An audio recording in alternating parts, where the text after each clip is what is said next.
Hello, my name is David Winlow and I'm the Director of Mapscape Tree Survey Software. This afternoon I would like to present a helicopter view of a forthcoming cloud-based tree survey software module which will calculate the storage and forecasting of carbon in the trunks of trees and hedges. This research process started in January 2021 with the valuable assistance of the University of Liverpool EcoEye, which funded the paid research project to produce the calculations. The idea for these carbon calculations originally came from a tree condition assessment for a small woodland within the garden area of a residential property as a counter-argument to retain 2 mature oak trees. If using the oak trees measurements I could have measured the carbon storage values in kilograms with a carbon forecasting timeline towards net zero, this information would have been an important part of the assessment of the tree. When you undertake a tree survey, what guidelines and on-site tools do you have access to for calculating the storage and forecasting of carbon in trees and hedges? Being able to demonstrate to stakeholders future estimates of carbon sequestration as a mechanism for lowering atmospheric carbon dioxide levels in tree management projects and tree strategies, although complex, is the long-term aim of this cloud-based software development project. To explain more, I'll now hand you over to Laura, who will summarise the carbon calculations research work that has been undertaken to date. Hi, I'm Laura Marianu and I'm an environmental science graduate from the University of Liverpool. In this short video, I'm going to give a brief explanation of the research project I completed for Mapscape, which involved the calculation of carbon in trees and hedges. I'll explain the importance of trees in towns and cities on the climate, and I'll outline possible ways to estimate how much carbon dioxide trees can take up. Then I'll explain Mapscape's plans to provide an arboricultural tool for forecasting carbon dioxide uptake by trees within its software. So trees have a huge impact on the world's climate. They take up carbon dioxide and they store it, so instead of carbon dioxide being left in the atmosphere to enhance the greenhouse effect and contribute to global warming, it's locked up in trees for potentially hundreds of years. While trees and hedges alone can't counteract the world's carbon emissions, they do help to offset them, playing a crucial role in our climate goals. Many countries are setting targets to reach net zero carbon dioxide emissions within the next few decades, and so we're seeing both private and public sectors taking a real keen interest in showing that they are reducing their net carbon dioxide emissions. In terms of thinking about trees as a way to offset emissions, most attention has really been focused on large-scale growing projects or forest regeneration projects, whereas trees and hedges on a smaller scale in towns and cities don't receive as much interest, although interest in the area is growing. So what can we do if there's an opportunity or a requirement to calculate the carbon dioxide uptake of trees and hedges in an urban development project? Or what if during a project we need to gather evidence which justifies that it's worth keeping trees and hedges based on the amount of carbon they store and take up?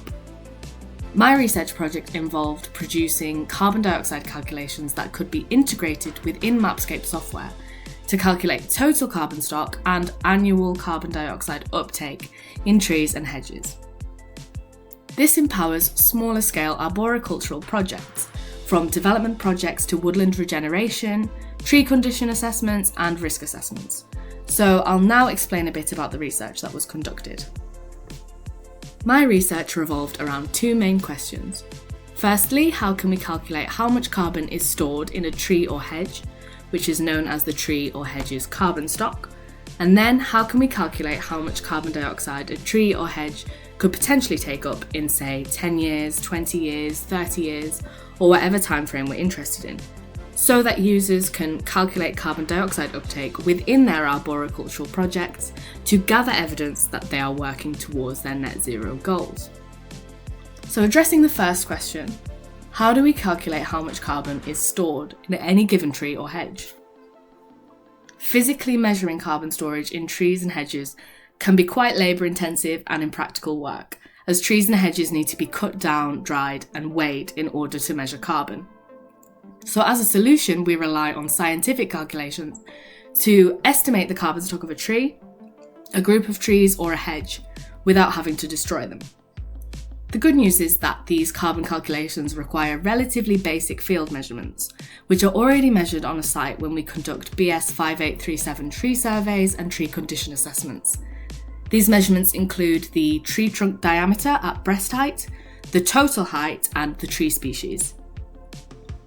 These carbon calculations are actually built into Mapscape software to automatically calculate in kilograms the amount of carbon in a tree's trunk, or a group of trees, or a length of a hedge, with no extra work required for the user. We've taken steps to ensure the methods used in this project follow industry standards. Mapscape's carbon calculations use a very well-established method, also used by the Forestry Commission, and we use data from the Global Wood Density Database to ensure that our calculations are consistently up to date with any new research. Moving on to the second question, how can we estimate how much carbon a tree could potentially take up in the future? As climate targets usually span decades, carbon forecasting software can be a useful tool for arboricultural projects aiming to reduce their net emissions, or perhaps even reach net zero emissions in the future. So based on this, Mapscape are also incorporating tree growth calculations into their software to forecast the potential future uptake of carbon dioxide by trees and hedges for years to come. Mapscape software automatically calculates the rate of carbon dioxide uptake per year and the total carbon dioxide uptake however many years into the future, based on the data inputted during tree surveys and tree condition assessments, which are the exact same measurements I mentioned previously: the diameter of the trunk at breast height, the tree height, and the species. Users can specify the timeframe they're interested in, for example 5 years, 10 years, 20 years, or 30 years into the future, and from this they can be given the total carbon dioxide uptake of a tree, a length of a hedge, or a group of trees. And so when will this project be ready? Well, this is a live project that may evolve as it continues to follow the latest advancements in carbon dioxide calculations. Working in partnership with Innovate UK, Mapscape's carbon accounting tool is on track to be fully operational by the 24th of February 2024. And Mapscape is hard at work crafting these carbon calculations within state-of-the-art cloud-based technology and tree reporting tools. This software will be available to anyone eager to play their part in offsetting their carbon dioxide emissions, whether it's tree owners, businesses, or organisations. Mapscape's integrated carbon calculations are simplifying the carbon accounting process for trees and hedges, while also ensuring that our system stays at the cutting edge of scientific research. We also welcome all interested parties to work with Mapscape in advancing this research and contributing their insights to shape our pioneering carbon calculation system. Together, hopefully we can make carbon dioxide accounting more accessible and efficient for everyone. So thank you for being a part of this exciting journey, and thank you for listening. I'm sure you'll be very happy to thank Laura for a superb and very clear and comprehensive presentation. Together with the University of Liverpool, our first-class GIS development team, and Innovate UK for all the behind-the-scenes hard work undertaken over the last year to help reach this point.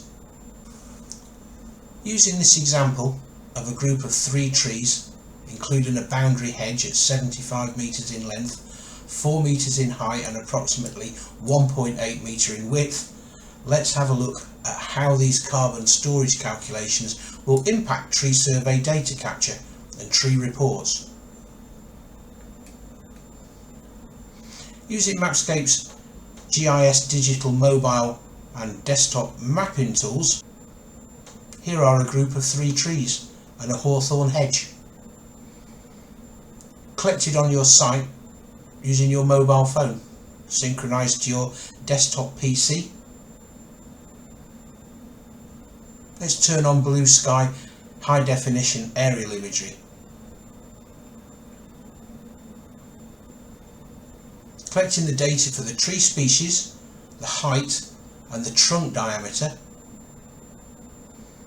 In the background, Mapscape will calculate the carbon calculations in kilograms. That will enable timeline forecasting for any number of surveyed trees and hedge lengths, with graphical displays of carbon storage towards net zero. that will be included in spreadsheet reports. These carbon calculations are part of a tree management software development plan that has been awarded a UK Government Award for Innovation from Innovate UK RI. The calculations will be built into the existing Tree Survey BS5837 module and the forthcoming Tree Condition Assessment module. This is a live project, and as part of the future development of these calculations, we are in discussions with several technology and digital mapping organisations which include point cloud and LiDAR data research to investigate calculating the volume of tree canopies. A cloud-based Esri GIS system is the ideal platform for processing and storing this carbon data. We will build report templates to display this data in graphical formats. When these carbon calculations have reached a prototype, we would like to represent them to you as a working model in a follow-up Trees Design and Action Group webinar. It would be great if you'd like to join us. Together with our development team, we welcome any feedback and questions you might have, especially in the practical application of incorporating carbon storage measurements into arboricultural assessments and reports. Many thanks to Trees Design and Action Group team for enabling this presentation this afternoon, and to you for your interest and time in taking part.